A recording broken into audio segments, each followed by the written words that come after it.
पिछले स्पॉइलर में यह उल्लेख किया गया था कि पवित्र स्टेल की उनकी समझ के दौरान लो फेंग के गोल्डन हॉर्नेट बीस्ट और मोशा कबीले क्लोन दोनों विश्व मास्टर स्तर तक टूट गए। कुछ ही समय बाद उनके मानव शरीर और गोल्डन हॉर्नेट बीस्ट दोनों को सोने के मूल कानून से मान्यता मिली। केवल 1 महीने में मूल कानून की अपनी समझ के लिए धन्यवाद, लो फेंग की युद्ध शक्ति स्वर्गीय पुल के 9वें स्तर तक पहुंच गई। इसके बाद लो फेंग ने वरिष्ठ बुजुर्ग से प्राप्त गुप्त मैनुअल का अध्ययन करने में कई महीने बिताए। वास्तव में गोल्डन हॉर्नेट कबीले और लो फेंग के बीच बंधन को मजबूत करने के लिए वरिष्ठ बुजुर्ग ने उन्हें बिना किसी लागत के लगभग 10 बिलियन गुप्त मैनुअल में से एक को स्वतंत्र रूप से चुनने की अनुमति दी। हालांकि लो फेंग ने सबसे महंगा मैनुअल नहीं चुना। इसका कारण यह था कि यद्यपि सबसे महंगा ब्रह्मांड आदरणीय स्तर पर युद्ध तकनीक था, फिर भी यह उसके वर्तमान चरण में उसके लिए बहुत दूर था। आखिरकार उनके 3 क्लोनों में सबसे मजबूत केवल विश्व मास्टर स्तर पर था। कोई फर्क नहीं पड़ता कि युद्ध तकनीक कितनी उन्नत थी, अगर यह उसकी वर्तमान ताकत के लिए अनुपयुक्त थी तो वास्तव में इसके मूल्य का उपयोग करना मुश्किल होगा। गुप्त मैनुअल लो फेंग ने अंततः चुना पूरी तरह से अलग था, क्योंकि यह ज़िलुओ डुओ द्वारा पीछे छोड़ दिया गया था। इस मैनुअल को अद्वितीय बनाने वाली बात यह थी कि इसने किसानों को विभिन्न दृष्टिकोणों से प्रशिक्षित करने के लिए निर्देशित किया, जैसे कि सफलताओं को प्राप्त करने के लिए मूल कानून की समझ के साथ गुप्त तकनीकों का संयोजन। ज़िलुओ डुओ के मैनुअल के प्रशिक्षण सिद्धांतों को बेहतर ढंग से समझने में आपकी मदद करने के लिए आइए एक संदर्भ के रूप में यानशेन आर्मामेंट का उपयोग करें। यानशेन आर्मामेंट को अमर स्तर से नीचे सबसे शक्तिशाली आध्यात्मिक हथियारों में से एक के रूप में मान्यता प्राप्त होने का कारण इसकी सतह पर मूल कानून के उत्कीर्णन में निहित है। जब तक सोने और अंतरिक्ष के मूल कानूनों के बारे में उपयोगकर्ता की समझ एक निश्चित स्तर तक पहुंच जाती है, तब तक युद्ध में इन उत्कीर्णन को सक्रिय करने से उनकी हमले की शक्ति में काफी वृद्धि हो सकती है, जिससे उनकी लड़ाकू प्रभावशीलता में तेजी से वृद्धि हो सकती है। उदाहरण के लिए, मूल कानून की शक्ति एक योद्धा को अपनी मूल शक्ति का 20 गुना दिलाने की अनुमति दे सकती है, लेकिन यानशेन आयुध के साथ इस मूल्य को 30 या 40 गुना तक बढ़ाया जा सकता है। हालांकि ज़िलुओ डुओ का मैनुअल काश्तकारों को सिखाता है कि मूल कानून के उत्कीर्णन पर भरोसा किए बिना एक साधारण आध्यात्मिक हथियार को अपनी शक्ति का 40 गुना कैसे प्राप्त किया जाए। यह टेलीकिनेटिक प्रवर्धन के एक अत्यंत उच्च स्तर की मांग करता है। ज़िलुओ डुओ के मार्गदर्शन के अनुसार, यदि विश्व गुरु स्तर के साधक की आध्यात्मिक शक्ति प्रवर्धन 300 गुना तक नहीं पहुंच सकती है, तो उन्हें उसकी प्रशिक्षण पद्धति को छोड़ देना चाहिए। आखिरकार आध्यात्मिक शक्ति प्रवर्धन न केवल एक आध्यात्मिक गुरु की शक्ति निर्धारित करता है, बल्कि उनकी भविष्य की विकास क्षमता को भी सीधे प्रभावित करता है। यह उल्लेखनीय है कि ज़िलुओ डुओ स्वयं तियानशी पैलेस मास्टर के समान स्तर पर एक यूनिवर्स ओवरलॉर्ड था। वह अकेले ही अपनी अपार शक्ति का प्रदर्शन करते हुए एक पूरे कबीले की रक्षा कर सकता था। नतीजतन गोल्डन हॉर्नेट कबीले के प्रत्येक सदस्य और ज़िलुओ डुओ के मैनुअल का अध्ययन करने वाले सभी किसान अगले ज़िलुओ डुओ बनने की आकांक्षा रखते थे। दुर्भाग्य से 300 गुना आध्यात्मिक ऊर्जा प्रवर्धन की सीमा बहुत मांग थी, जिससे अधिकांश साधक हतोत्साहित हो गए। यही कारण है कि युद्ध शक्ति पदानुक्रम के शीर्ष पर आध्यात्मिक स्वामी हमेशा एक दुर्लभ अल्पसंख्यक रहे हैं। अब आपको यह समझना चाहिए कि लो फेंग 3000 गुना से अधिक आध्यात्मिक ऊर्जा प्रवर्धन के साथ 9वें स्तर के बराबर युद्ध शक्ति को लागू करने के लिए स्वर्गीय पुल के 7वें स्तर से छलांग लगाने में सक्षम क्यों था। उनकी आध्यात्मिक ऊर्जा प्रवर्धन पहले से ही ज़िलुओ डुओ की न्यूनतम आवश्यकता को 10 गुना से अधिक पार कर गया था। यह तलवारों की एक पूरी दुनिया का निर्माण करने के लिए एक साथ काम करने वाले 10 शक्तिशाली योद्धाओं के समान था, जहां इसकी विनाशकारी शक्ति अकल्पनीय होगी। ऐसी परिस्थितियों में समान स्तर के योद्धा संभवतः लो फेंग का मैच कैसे हो सकते हैं। ज़िलुओ डुओ के मैनुअल का अध्ययन करते हुए लो फेंग ने सोने और अंतरिक्ष के नियमों में अपनी पिछली अंतर्दृष्टि की भी समीक्षा की, जो उन्होंने पवित्र स्टील टॉवर से प्राप्त की थी। यह पहले से ही उनके प्रशिक्षण में एक अच्छी आदत बन गई थी। हर बार जब उसे कोई सफलता मिलती या उसने नया ज्ञान अर्जित किया, तो वह व्यवस्था के सार को पूरी तरह से समझने के लिए उसे पूरी तरह से पुनर्गठित और परिष्कृत किया करता था। इसने न केवल उनकी नींद को तेजी से ठोस बनाया, बल्कि उन्हें निचले स्तर पर होने के बावजूद मजबूत विरोधियों को हराने की क्षमता भी दी। उदाहरण के लिए, एक शिखर विश्व गुरु के रूप में वह एक राजा अमर को मारने में सक्षम था, और जब वह राजा अमर स्तर पर पहुंच गया तो उसके पास ब्रह्मांड के आदरणीय को चुनौती देने की क्षमता भी थी।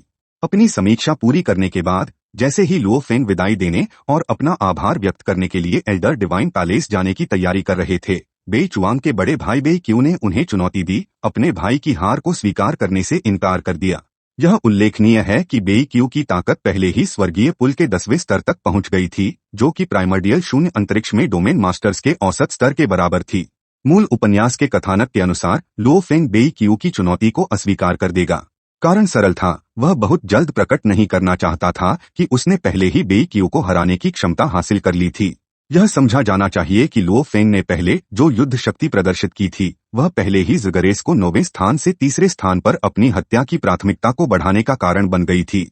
इससे स्पष्ट रूप से पता चला कि ज़िगरेस की नज़र में लो फेंग ने प्राइमर्डियल शून्य अंतरिक्ष में कई अन्य विश्व मास्टर स्तरीय प्रतिभाओं की तुलना में अधिक खतरा पैदा किया।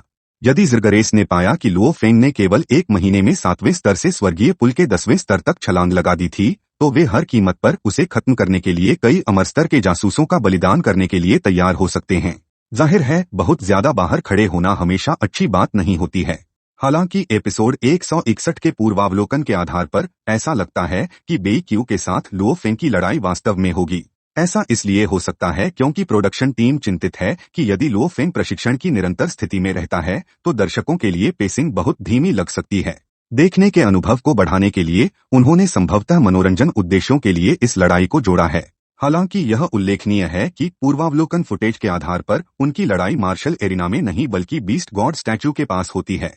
गोल्डन हॉर्नर कबीले को ज़िलोडो दायरे में ले जाने की क्षमता के साथ एक पवित्र अवशेष के रूप में बीस्ट गॉड स्टैचू को क्षतिग्रस्त नहीं किया जाना चाहिए।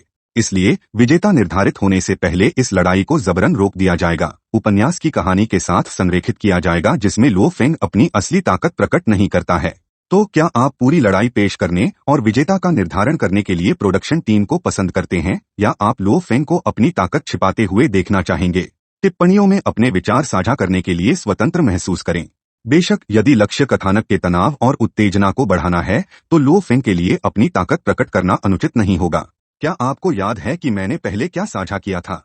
लो फेंग को एक बार वर्चुअल यूनिवर्स कंपनी से कियान वू यूनिवर्स देश के भीतर दुबके हुए 100 मिलियन से अधिक मानव गद्दारों को खत्म करने के लिए एक मिशन मिला। हालांकि इस कथानक को एनीमे में कभी प्रस्तुत नहीं किया गया था। यदि लो फेंग इस लड़ाई में अपनी आश्चर्यजनक विकास गति का प्रदर्शन करता है तो ज़िगरेस आलस्य से नहीं बैठेगी। वे अपने विकास के चरण में लो फेंग को खत्म करने के लिए एक अमर स्तर के गद्दार का बलिदान करने के लिए भी तैयार हो सकते हैं। यदि एक ज़िग जासूस की पहचान उजागर हो जाती है तो वर्चुअल यूनिवर्स कंपनी के तहत खुफिया विभाग को उस अमर स्तर के जासूस के अधीनस्थों को ट्रैक करने में कोई परेशानी नहीं होगी।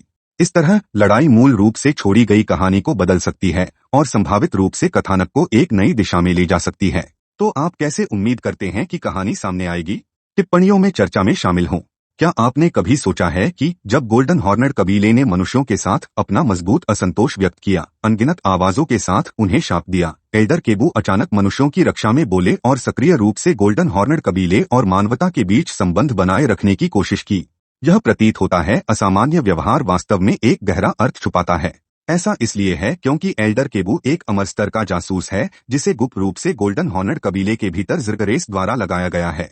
जानबूझकर मानवता को परिरक्षित करने का कारण लो फेंग का पक्ष हासिल करना था, जिससे वह करीब आ सके और हत्या करने का सही मौका मिल सके। वास्तव में लो फेंग के बीस्ट गॉड स्टैचू के स्थान पर समाप्त होने का कारण एल्डर केबू के जानबूझकर मार्गदर्शन के कारण था। उन्होंने जानबूझकर लो फेंग को घात लगाने का अवसर बनाने के लिए इस पवित्र भूमि की सिफारिश की। लो फेंग के लिए साधारण स्थलों में बहुत कम दिलचस्पी है, लेकिन अगर एक प्रशिक्षण अवसर उत्पन्न होता है, विशेष रूप से जानवर भगवान से संबंधित, तो उसे विरोध करना मुश्किल लगता है। आखिरकार लो फेंग के पास खुद एक छोटा बीस्ट गॉड स्टैचू है और इससे होने वाले अपार लाभों को गहराई से समझता है। इसलिए जब उन्होंने बीस्ट गॉड स्टैचू के विभिन्न रूपों को देखा तो उन्होंने स्वाभाविक रूप से एल्डर केबू के सुझाव का पालन किया और बीस्ट गॉड स्टैचू के स्थान की यात्रा की। हालांकि मानवता की उनकी घुसपैठ की तुलना में गोल्डन हॉर्नर कबीले के भीतर ज़िगरेस की घुसपैठ अपेक्षाकृत कम है। इसका कारण इस तथ्य में निहित है कि गोल्डन हॉर्नर कबीले लंबे समय से एक ब्रह्मांडीय गुप्त क्षेत्र में रहते हैं जिसका बाहरी दुनिया से बहुत कम संपर्क है। यहाँ तक कि मानवता के कई उच्च पदस्थ सदस्य भी इस बात से अनजान हैं कि गोल्डन हॉर्नर कबीले मानव जाति की एक अधीनस्थ जाति है। बाहरी लोगों की तो बात ही छोड़ दें। यह अनूठा वातावरण ज़िग के लिए कई जासूस लगाना मुश्किल बना देता है। हालांकि इसी कारण से कबीले के भीतर छिपा हुआ हर ज़िग जासूस एल्डर केबू की तरह ही अत्यंत उच्च मूल्य का है। उसने कहा, अभी भी गोल्डन हॉर्नर कबीले के कुछ सदस्य हैं जो मानव जाति की ओर से इंटरस्टेलर युद्धों में भाग लेते हैं।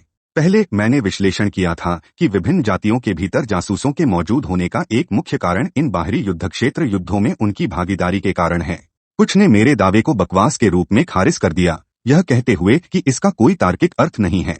हालांकि सच्चाई इसके बिल्कुल विपरीत है। गोल्डन हॉर्नर कबीले में जासूसों की उपस्थिति इन युद्धों के कारण ठीक है। यह समझना महत्वपूर्ण है कि हर ज़िगरानी आत्मा नियंत्रण का स्वामी है। वे असाधारण मानसिक हेरफेर क्षमताओं के अधिकारी, उन्हें पूर्ण परिशुद्धता के साथ 10,000 से अधिक जर्ग योद्धाओं कमान करने के लिए अनुमति देता है, पूरी तरह से सिंक्रनाइज हमलों निष्पादन। इस तरह के समन्वय से उत्पन्न भयानक विनाशकारी शक्ति तुरंत एक साधारण ब्रह्मांड आदरणीय को मार सकती है।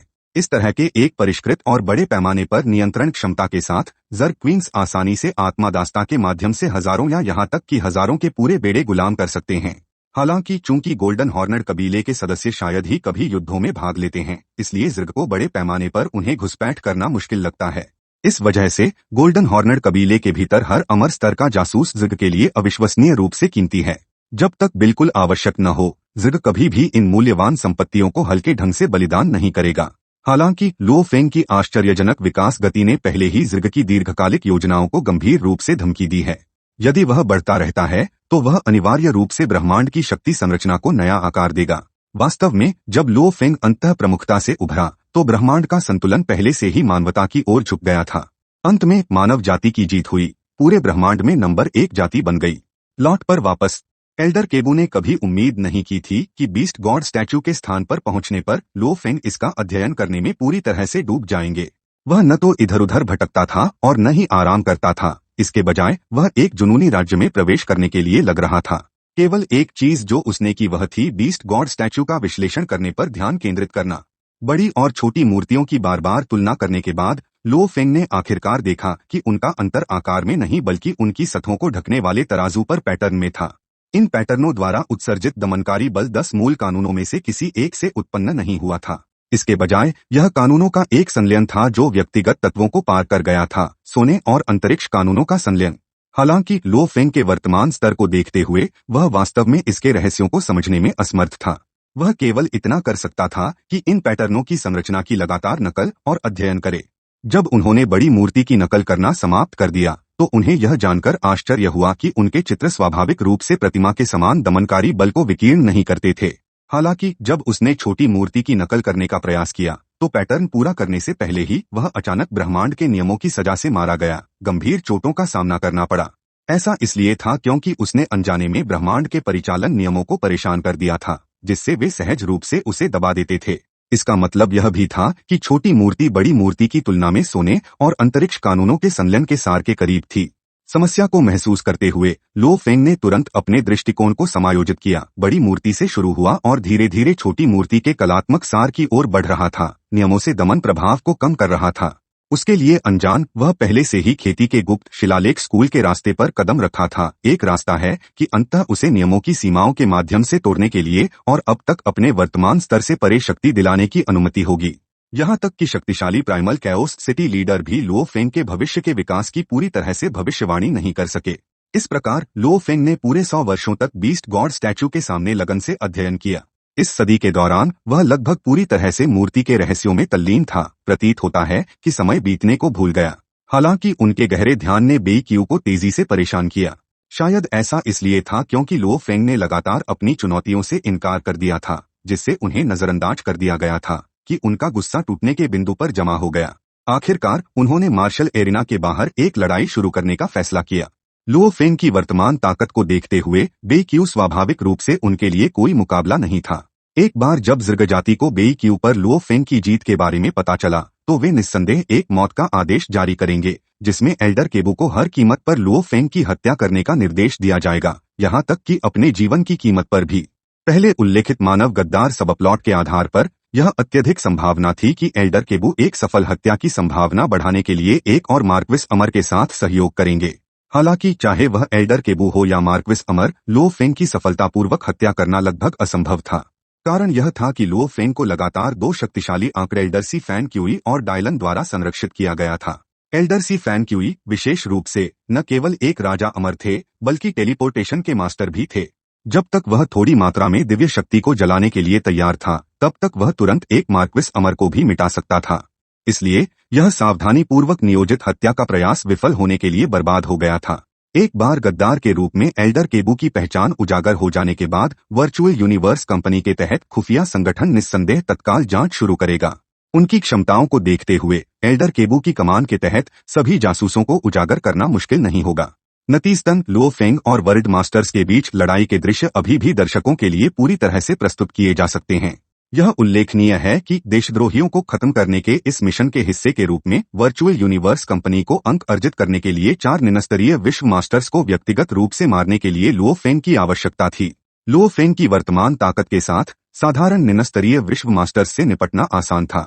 यह ध्यान दिया जाना चाहिए कि साधारण विश्व मास्टर्स मूल कानून की समझ के संदर्भ में स्वर्गीय पुल के छठे स्तर के बराबर थे। यहाँ तक कि अगर वे विश्व अनुमानों को उजागर कर सकते हैं तब भी वे लुओ फेंग के खिलाफ कोई मौका नहीं खड़े होंगे। आखिरकार लुओ फेंग की तलवार की दुनिया उनकी आध्यात्मिक ऊर्जा से 3000 गुना अधिक प्रवर्धित थी, शक्ति के मामले में विश्व मास्टर के विश्व प्रक्षेपण से कमजोर नहीं थी।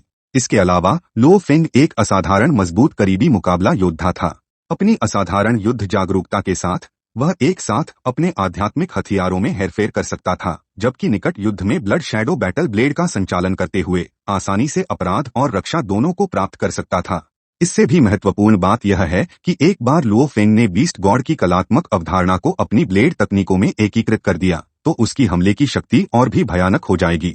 स्वर्गफाड़ पंजे से बेहतर उनकी ब्लेड तकनीक ने उनके मानव शरीर को जानवर भगवान की कलात्मक अवधारणा की शक्ति को उजागर करने की अनुमति दी। भले ही वह अपने 9वें रैंक डोमेन मास्टर मानव शरीर का उपयोग करके लड़े, जानवर भगवान की कलात्मक अवधारणा के संलयन ने उन्हें एक ही हड़ताल के साथ प्रथम श्रेणी के विश्व मास्टर को मारने में सक्षम बनाया, जो शक्ति का एक आश्चर्यजनक प्रदर्शन दिखाता है। यहाँ तक कि इस वीडियो के लिए बस इतना ही। इस वीडियो को देखने के लिए धन्यवाद। आपको एक अद्भुत दिन की शुभकामनाएं।